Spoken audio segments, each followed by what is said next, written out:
And I remember seeing the surgeon that morning, on a Wednesday morning, and then seeing you right afterwards. So I left the surgeon's office, took an Uber, went to see you at your clinic, and I said, hey, let's try this Neubie now and see how we can fix this and progress even faster. And I remember getting hooked up on the machine, and we did a strength test before we hooked up, and I said, okay, very low strength. And then I got hooked on the machine and we did some movement. And I was able to move my elbow and my arm like almost to a 90-degree angle. And I was blown away because, I was told I couldn't move or do something for at least 6 weeks. I'm Garrett Salpeter, and I believe that the most powerful and transformative way to help people recover from pain and injury, heal from trauma, and reach their highest levels of fitness and performance is to focus on the nervous system. In this podcast, we'll share knowledge from the frontiers of neuroscience and inspirational stories of how applying that knowledge has empowered people from all walks of life to heal, adapt, and grow. Welcome to this episode of the Undercurrent podcast. I'm joined today by my friend Thanh Pham, who is the founder of Asian Efficiency, host of the Productivity Show podcast, and someone who I actually had the privilege of working with several years ago when he was overcoming a shoulder surgery. So I'm sure we'll get to talk about that today. And he's also an expert on productivity and lifestyle design and many very interesting topics that I'm excited to dive into. And I think you'll really enjoy here this conversation today. So Thanh, welcome to the show. Thanks for having me. Heck yeah. Well, we got a lot of different directions we can go here. Can we start with you just sharing your story of how we met? I want to hear your side of the story here. How we met and started working together, and your experience with using the Neubie for shoulder rehabilitation. So it started back in late 2017. I was taking a hip hop class in downtown Austin, and I was dancing to Rihanna, and I was getting really into it. And That's how most good stories begin here. And I was doing an interesting move, and I dislocated my shoulder. And so I had to lay down on the floor, suffering in pain. And I had a few friends in class who had to take me to the ER that night to get my shoulder put back in. And after coming back home, I thought, this is the second time this has happened now in a short time frame, in less than a year. Maybe I should do something about this because this is just not good. This can't happen again. I don't want to go to the ER again, both for the medical bills, but also for just, longevity and health. So I talked to a few people about this, and they recommended that I got a second opinion of what I needed to do. So I went through different orthopedic surgeons around town, got an MRI scan done, and I asked people, hey, what is your opinion on what I should do next? And they all agreed, and they all said the same thing. You're probably best to get surgery, because if you don't do anything about it, you might risk getting arthritis, and who knows what might happen after that. So I said, okay, well, if you guys all agreed to that independently, then that's what I'm going to do. So I mentioned this to this practitioner who I was rehabbing with, and he mentioned, hey, you know what? Before you go to surgery, you should check out NeuFit, because I've worked with the machine. I have had some great success with it myself, and I think you might like it, and maybe this will help you with your rehab as well. And so I said, okay, let's go check this out. And I came to the head office, and I met you, and we had a consultation, and you showed me the machine, and we did a few exercises together. And mind you, I was still like from my dislocated shoulder, so it wasn't like completely, back to where it used to be. But after using the machine for maybe 10, 15 minutes, I was able to do certain movements I couldn't have done on my own. And I was like blown away by that. So I said, wow, like this is amazing. So I ended up having surgery not too long after that. And after my surgery, I had a post-op schedule with the surgeon just to kind of go over everything. And this was maybe 10 days out, and he said, hey, Thanh, surgery was successful. We fixed everything with the labrum tear. You're probably not able to work out for 6 weeks, and you're probably not be able to fully recover until 6 months from now or so.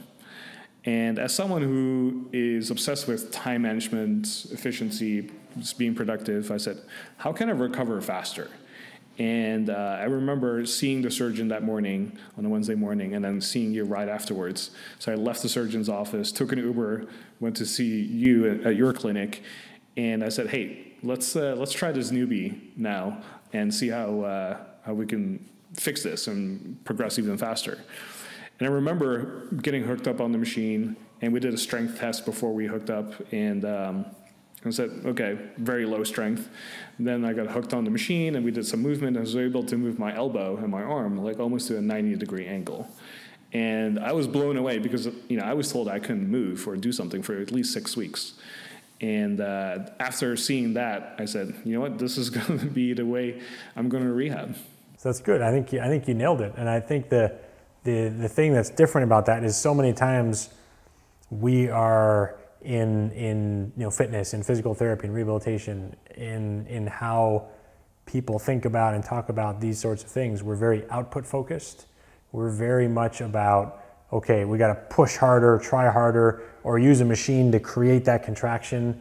And this is a different paradigm. This is about providing the neurological inputs to allow you or me, or whoever the patient is, whoever the client is, to allow you to change your own patterning so that ultimately you're not having to rely on that machine as much. You're learning to activate, to tap into more of what you already have so that you can tap into that in a sustainable, safe, and effective way, and actually don't become as dependent on that output. And sometimes you can see these huge changes in range of motion post-surgery in one session, or sometimes you can see a 30% jump in strength in one session.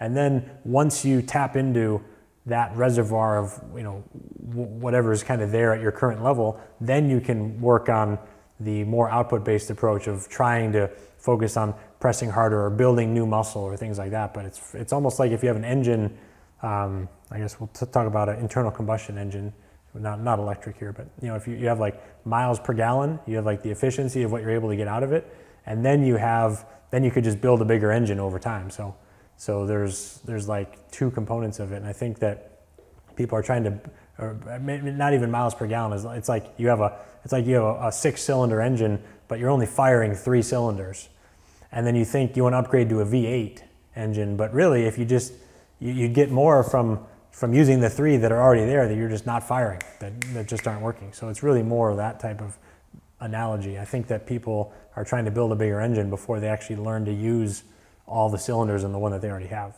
I think one thing I've learned from working with the Neubie over the years is that I really don't care as much about how much weight I can push or what my max strength is, even though it might be helpful to know, but it's just having my muscle connection with everything that's going on whenever I do a movement. And just learning how so many connections between my, glutes and upper body and legs, especially my calves, to different parts of the body, you start to learn that, especially from rehab, I learned everything is kind of connected in a way, whether you realize it or not. And I think the Neubie kind of allowed me to see, like, hey, everything is connected. If one part is off, then everything else is kind of off. Mm-hmm. So let's make sure we fix all of that before we put extra load on something. Yeah, and that if one thing's off, just to kind of carry that further, if that thing for you may very well have been in your feet, right? Because you work on your feet and all of a sudden your bench press strength goes up. So yeah, absolutely. Let's pivot a little bit. I want to hear from you on the productivity show. I want to dive into your area of expertise a little bit. So can you tell us about Asian efficiency and your business and your work? Yeah, so back in 2011, I started a blog called asianefficiency.com, and it was all about me summarizing what I was learning from reading books on productivity, efficiency, and I've had a lot of family and friends just always ask me, like, hey, Tan, how do you do stuff? Like, you always seem to be very productive. So I started to blog to kind of write articles and tell people, like, hey, go read this, instead of asking me the same question multiple times. And it's like an FAQ for your life. Yeah, pretty much. Yeah, it's kind of like, when people come to Austin, they go, hey, what's your favorite taco place? And you go, just here's a Google Doc of all the best places in Austin. Yeah. Here you go. It's kind of the same thing. And after about a year of blogging it for every single week, it kind of took off and it had a life on its own. And people started asking me, like, can I hire you for coaching? Are you available for consulting? Do you have any courses? And I said, no, this is all a passion project. This is all free. But because I kept getting the same emails, I said, you know what, maybe I should turn this into a business. So it accidentally turned into a business. And now over 10 years later, it's still here, helping people become more productive at work and in life. And what we're mostly known for is what we call the T framework. So it stands for time, energy, and attention. So I like to think of those as 3 currencies that everyone should maximize to have a productive life. So we want to make sure we maximize our time and have the time available for what we want to do. Having the energy to do the things we want to do, and the attention to do the things, being able to focus on the right things and not get distracted. And when we have all 3, then it's easy to say that we live a productive life. But most of us miss 2 or 3 things. Oftentimes, people come to us because they lack time. But once they do have the time, sometimes they don't have the energy to do things, right? So if you have the desire to publish a book, you might not have the time to do so. But once you do have the time, you might not have the energy to get it done after maybe you're done with your 9-to-5 job and come home from work and you go, like, I'm too tired to work on this stuff. You don't have any energy. And then maybe you have the energy to do stuff, but maybe you're not focused on the right things. Now you get distracted. Now you have a million other responsibilities. So we want to make sure you're always focused, doing the right things there. So we always look at productivity from a 3-point of view of, like, do we have the time and energy and attention? And if we have all 3, then you're in a great spot.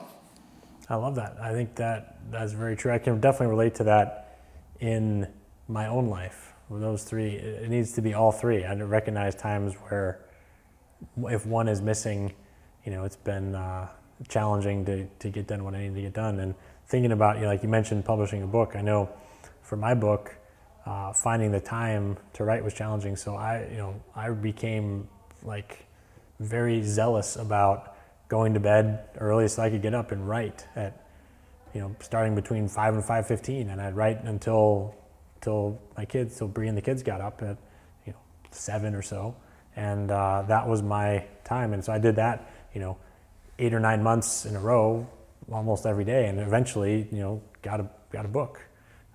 But that was what it took. And then the attention, that's such an interesting thing too in growing a business. And so for a lot of our listeners, not to skip over the E and the T framework there, but thinking about it, attention for a lot of our listeners, it can be tough because a lot of them are treating patients and trying to run a business.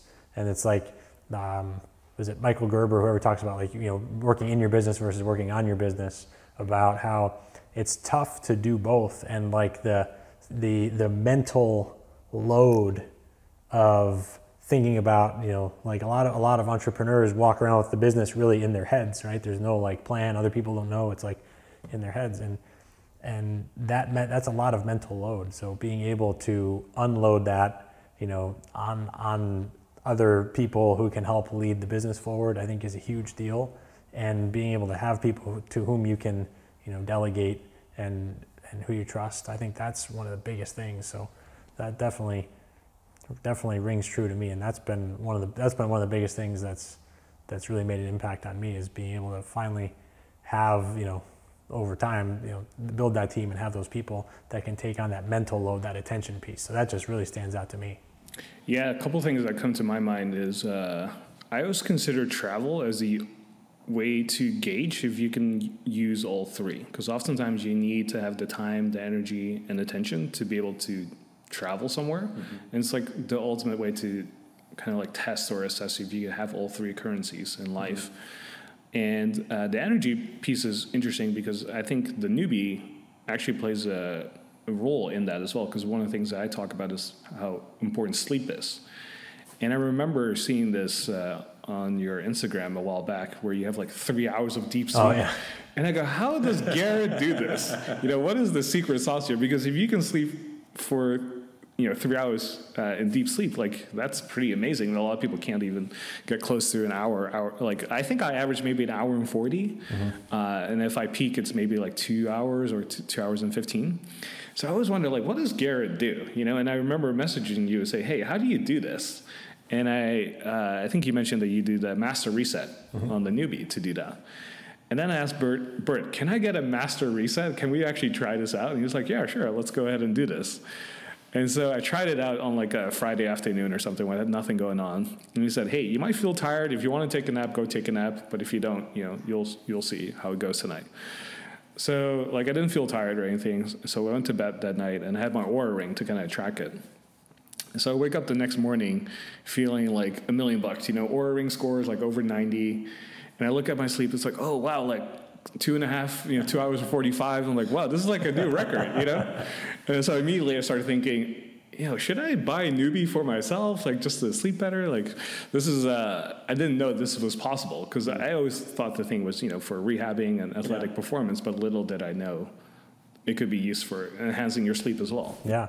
And there's so many things that go into that energy. I know all three are so important, and there's a lot of wonderful things on that. It's I love that framework. So I'm glad you brought it up. I think we should use that more. So energy, one of the things that I write about in the book and that I kind of use as a framework here is, asking the question: do you have all the energy that you need to wake up feeling refreshed, to stay focused on the things you need to do to get done everything that you reasonably expect to be able to get done effectively during a day? Can you do it without needing sugary or caffeinated drinks in the afternoon? If you do have a little bit of an afternoon lull, which is okay, can you go for a walk or sit down and rest for 10 or 20 minutes and then feel refreshed and be able to kind of get through the rest of the day?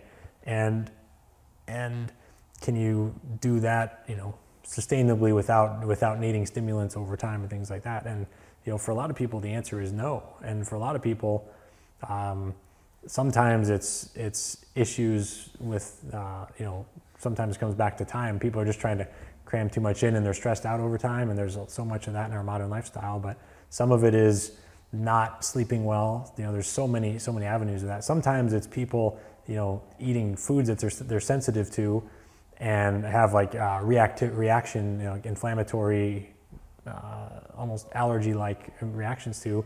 And then, when your body's inflamed, you just feel like crap. You feel fatigued, you feel brain foggy, and there's so many things that can rob us of energy that it takes concerted effort to really, be diligent about how you're eating, how you're living, what you're doing, how you're sleeping, avoiding blue light, doing things to challenge yourself, build up your mitochondria, that actually make energy. I mean, there's so many things there. That's, we talk about various topics on this podcast. I know you've gotten into some things. What are some of your other kind of new biohacks or new health strategies outside of using the Neubie that we've been talking about? But what are some of the other things that have really helped you in the energy piece? I would say after using the Neubie for rehab, it kind of kick-started the health and wellness journey for me, because before then I was kind of like an okay fit guy and wasn't really into health other than just working out 2 or 3 times a week, and that's all I knew. But after working with Neubie and just focusing on the rehab,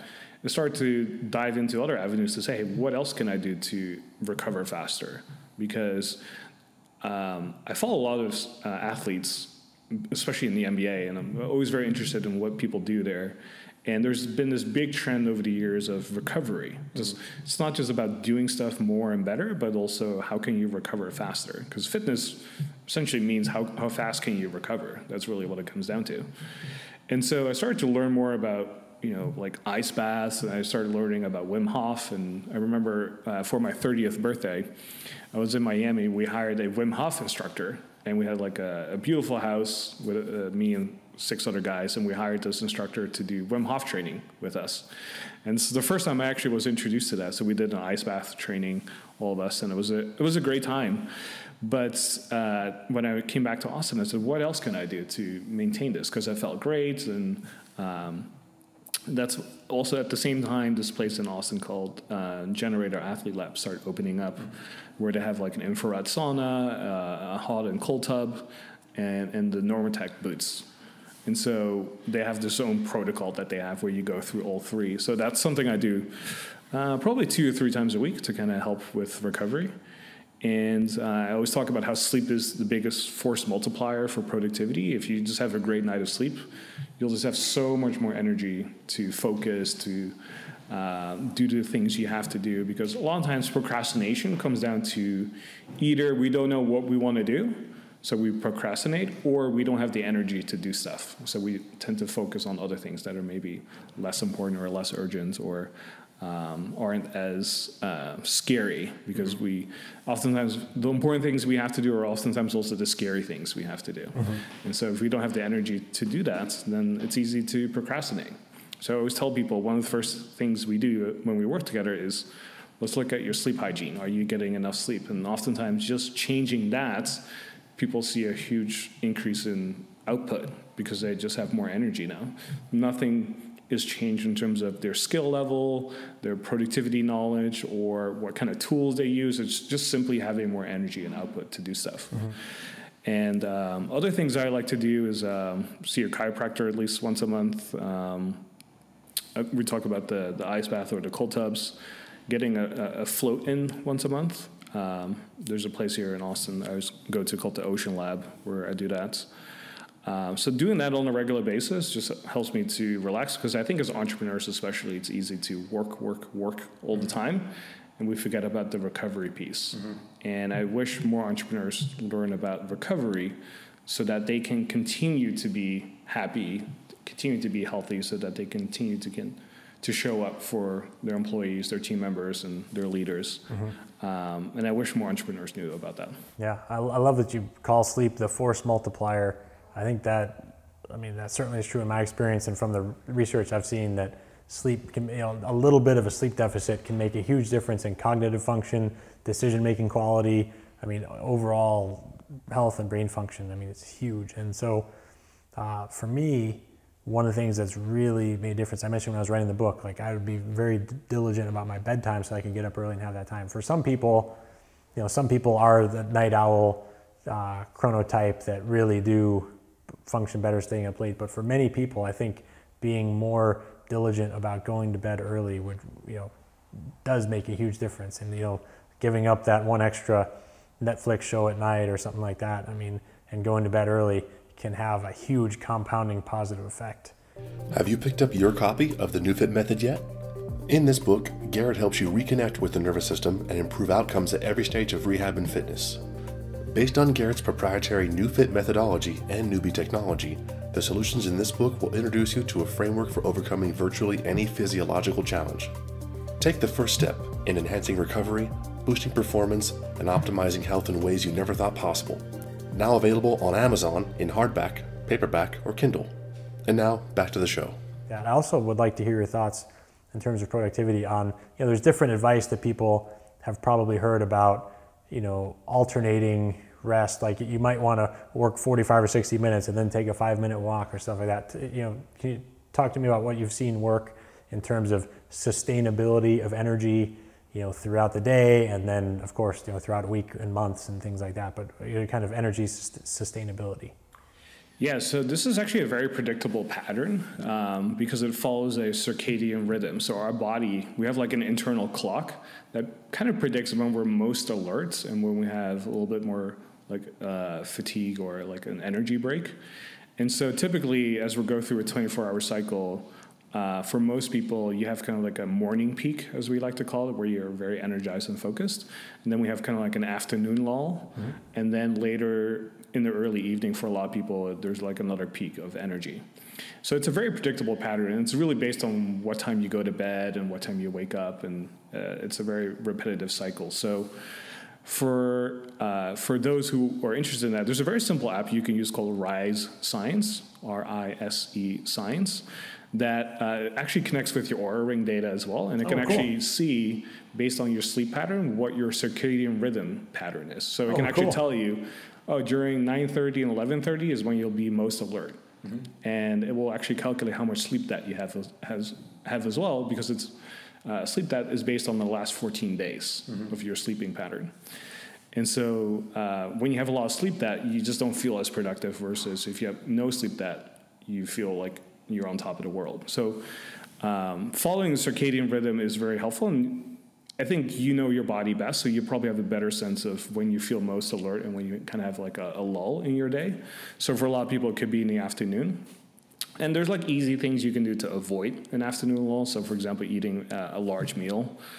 You can get very detailed to the point where I know, for example, if I eat more than 1,000 calories in one sitting, I tend to like feel kind of a lull coming. Whereas if I eat under 700 calories, I don't. Like you can get very people underestimate how much energy digestion takes. It's a very energy intensive process. So please continue. But. Yeah, and wearing the Oura Ring has shown me a lot of interesting data too. For example, the timing of when you eat something. Mm-hmm. So it can tell, for example, if you eat later in the day, close to bedtime, your body is still digesting food and it's not spending enough time recovering as you're sleeping.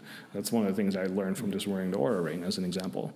But going back to just the energy piece to all of this, for a lot of people, if you can't focus for, let's say, 5-10 minutes at a time uninterrupted, it's literally a muscle that you can build over time by just extending it 5 minutes, maybe every day or every week, depending on the person. But for most people, if you think about the circadian rhythm, it goes through a 90-minute cycle. So there's a 90-minute cycle where, for about an hour or so, you'll have like a peak where you can really focus and be energized. And then there's like an on-ramp and an off-ramp, which is about 15 minutes each. So think of it as like a 90-minute cycle that you go through, where anyone during that cycle can focus for 60 minutes. And I would say that's kind of the sweet spot for most people, to be able to focus for 60 minutes uninterrupted, and then take like a 15, 30-minute break before you go at it again. And you can do this for multiple times a day. One of the keys that you said there, I don't want to let that slip by, is uninterrupted, which for some people in some situations, if you're working in a clinic, like that's obviously you're working with somebody or something like that.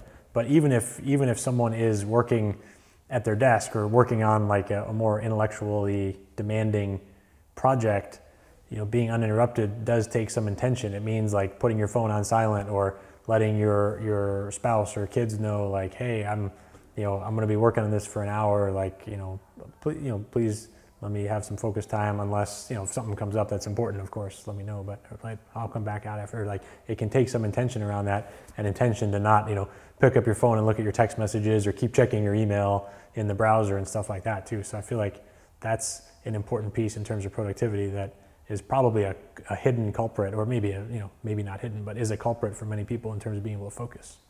Oh, absolutely. And the example you used early in your own life, like writing the book, that okay, if I go to bed at a certain time and I wake up at a certain time, I have like the first part of my day to write that book and use that, because maybe the kids are still asleep and you're the only one who's awake, so you have all this time to yourself to write, right? And that's like a really common strategy I always recommend people use as well. And if you are in a position where maybe you are in a job or a role where it's very interrupt driven, maybe you can find a time to spend 15, 20 minutes uninterrupted to do things. That's more than what other people are able to do, or maybe what you're able to do right now. And that's a huge improvement as well. And so we do have to be very clear about, okay, what kind of environment can I create that allows that to happen, right? So maybe it's a simple door sign that you put up and say, hey, don't interrupt me, to turning off your phone, or put one of the easy things you can do is just put your phone in a different room. So that way, if you want to have this urgency to feel like, oh, I want to check my phone, there's no way to do it, because now you have to walk up 2 stairs or something to get it, right? So the more friction we can add to something we don't want to do, the less likely it is to happen. So if you don't have the chips in your house, like, you're not going to eat them, right? Exactly. Yeah. If you don't have the candy at home, you're just not going to eat it. Just like if you want to watch less TV, if you put the remote in a drawer somewhere, there's just so much energy, startup energy, that is required to do that you might go, actually, it's not worth the effort, right? So how can we be intentional about adding friction to what we don't want to do? Likewise, how can we remove friction for all the things we do want to do? So if I want to write in the morning before the kids wake up, what can I do to remove friction to allow that to happen? So maybe it's like my desk is already clear and everything is good to go when I sit down, to am I making sure that I go to bed on time, to whatever else we need to do to remove friction. So that's a really simple framework we can think about using as well.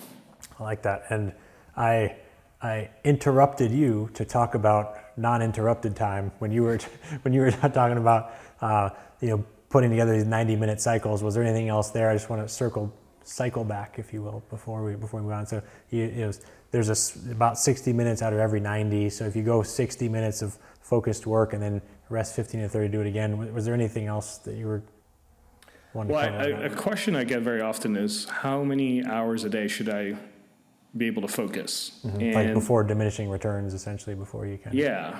And the answer varies very widely, but if you're in a position where you can do a lot of intellectual work, or some people like to call it deep work, something that Cal Newport kind of coined, I would say if you can focus for 2 hours a day uninterrupted, you're probably in the top 5% of people that can do that, which doesn't sound like a lot, but in a day where you might have appointments and things, team members, meetings, having 2 hours to yourself to do stuff is actually challenging for a lot of people. Mm-hmm. So I would say use that as a benchmark, having 2 hours for yourself, but start with 30 minutes to an hour. Like, I think if you can get 1 hour of uninterrupted time every single day, that essentially means you have 5 hours of uninterrupted time to do the things that you want to do. And 5 hours of time, you can push a lot of things forward. That's a lot of time, essentially. A lot of people don't even have that today. A whole book. I mean, this is literally, an hour and a half to 2 hours every day for a few months, and I got a book out of it. Exactly. So don't underestimate what you can do in an hour a day. That's a great. The first time I heard that, I had that same type of reaction of like, think about what an hour or two of uninterrupted time a day. I'm thinking like, I need to be working like 8 or 10 hours a day. Like, what are you talking about? Like, not including breaks and stuff like that. But when I actually, one exercise that I did that I don't even know if you and I ever talked about it, but you may have experience with this too, is a time study. So we actually just did one. We had our whole team do a time study. So for every 15-minute increment during the day, we write down what we're doing. So for me, like in the morning, I'm writing down, it's a little bit of personal time. I stand in front of my red light and I do my mobility exercise. I put the Neubie on in the morning, and then it's some work time or reading time, and then family time with the kids, preparing breakfast, take them to school, stuff like that, and then either work or meetings or different things during the day. And so to be able to get we kind of break down between strategic time and tactical time, where strategic things are kind of moving the bigger projects forward, things that we really should be doing because it's in our zone of genius or it's part of our higher priority activities for our role, versus tactical is things that we probably should offload to somebody else, probably should delegate to somebody else, or things like that. So it's a really fascinating exercise, and I'd invite anyone who's listening, who's interested, who's intrigued by this topic of like, how much dedicated, focused, uninterrupted time do I get during the day? Start to actually track it, and I would invite you to do a time study. If anyone writes in or comments on this, I'd be happy to share a little template that we use with you that we got from our business coach that we use for tracking this. But it's really, really fascinating, and yes, I would just. Ultimately, it's a long way of saying, yes, I want to underscore and highlight and bold and italicize that of, a couple hours of uninterrupted work compounded over time can make a huge difference in strategic projects. I mean, that can be the difference between, getting a new project, starting a new marketing initiative, creating the copy for something, or it can be, for some people, it's putting together a plan and starting to implement like a new business. If you're in something that you don't enjoy as much and you want to start your own business or start something, like that can be the time that you do that, and it does compound over time. So that's great. Thank you for sharing that. I think that's super valuable. Yeah, just to add a bow on top of that, Asian Efficiency got started by 7 hours a week, just an hour a day, just writing a blog post, and turned it into a business that it is today by just writing for 1 hour a day. So. Yeah. And now you have a great business. I know you're able to, and that was something that I want to really acknowledge you for, is how intentional you are about how you spend your time and how you're able to be productive, be effective as a leader of your business, and also be very intentional about curating social gatherings. I've been to a few with you here in Austin, and just setting up these fun, wonderful experiences that if someone doesn't take the initiative to do it, like, it just doesn't happen. Really fun, memorable experiences, and then the travel you get to do, and all these different things. So it's really, really wonderful, and you're a wonderful example of what people can do when they figure out these elements of, I don't know if you call it lifestyle design or productivity. When you master the T framework, you'll always have time for tea. That's right.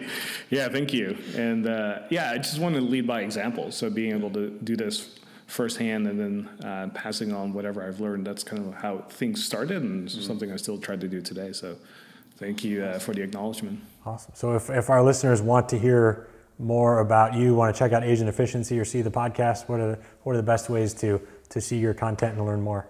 Yeah, we have a blog at asianefficiency.com. It's one word, asianefficiency.com. And we also have a podcast where we have a new episode every Monday. And the podcast is called The Productivity Show. And we just surpassed 11 million downloads. So be sure to check it out. Milestone. Thank you. I was on it back when you were at like 2 million, right? We did an episode back shortly after we did your shoulder rehab. Well, that's why it took off. That's right. Yeah, right. That one episode really changed the trajectory. Yeah. So Asian Efficiency Productivity Show. And then the other thing you mentioned was that app too, Rise Signs, SIGNS, right?